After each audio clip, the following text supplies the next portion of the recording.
ಬಹುತೇಕ ಉತ್ತರ ಕರ್ನಾಟಕದ ಕೆಲವು ಜಿಲ್ಲೆ ಅಂದರೆ ತೊಗರಿ ನಾಡು ಏನಿದೆ ಕಲಬುರಗಿ ಸುತ್ತಲಿನ ಜಿಲ್ಲೆಗಳಲ್ಲಿ ತೊಗರಿ ರಾಶಿ ಆದಮೇಲೆ ಏನು ಮಾಡ್ತಾರಪ್ಪ ಅಂತಂದರೆ ಕಟ್ಟಿಗೆಗಳು ಏನು ಒದ್ದಿರ್ತವೆ ಒಂದು ಕಡೆ ಗುಂಪಿಯನ್ನು ಹಾಕಿ ಇಲ್ಲೆಲ್ಲ ಕಾಣ್ಬೋದು.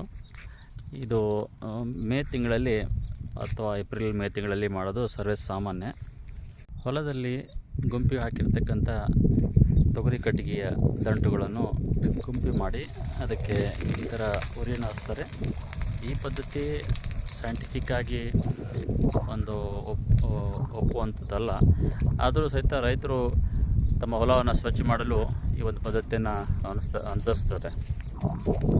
ಗೌಡರು ಮುಂಜಾನೆಯಿಂದ ಇದು ಕಟ್ಟಿಗೆಯನ್ನು ಗುಂಪಿ ಮಾಡಿ ಸುಡೋ ಕೆಲಸ ಮಾಡ್ತಿದ್ದಾರೆ. ಇದಾದಮೇಲೆ ಏನದ ಮಾಗಿ ಉಳುಮೆ ಅಂಥೇಳಿ ಉಳುಮೆ ಮಾಡಿ ಹೊಲವನ್ನು ತೊಗರಿ ಬಿತ್ತೋಕ್ಕೆ ಸಿದ್ಧತೆಯನ್ನು ಮಾಡ್ಕೋತಾರೆ. ಈಗೆಲ್ಲ ಮಳೆ ಪ್ರಮಾಣ ಚೆನ್ನಾಗಾಗಿದೆ ಈ ಸಲ. ಏನು ಮುಂದೆ ಏನ್ರಿ ತೊಗರಿ ಹಾಕ್ಬೇಕಾ?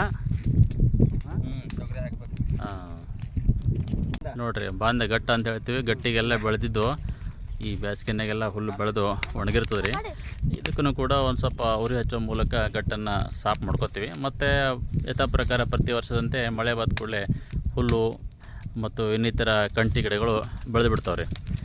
ಇಲ್ಲಾಂತಂದ್ರೆ ಇಷ್ಟು ಮಾಡಿದರೆ ಇದೊಂದು ಕಂಟ್ರೋಲ್ನಾಗ ಇರ್ತದೆ ರೀ. ಅನಿವಾರ್ಯ ಇಲ್ಲಿ ಈ ಬೆಂಕಿ ಹಚ್ಚೋ ಪದ್ಧತಿ ಏನೋ ಅನಿವಾರ್ಯವಾಗಿ ಮಾಡ್ಕೊಂಡಿದ್ದಾರೆ.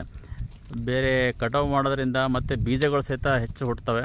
ಇದರಿಂದ ಒಂದು ಸ್ವಲ್ಪ ಪ್ರಮಾಣದಲ್ಲಿ ಬೀಜವನ್ನು ಸುಟ್ಟು ನಾಶ ಆಗ್ತವೆ.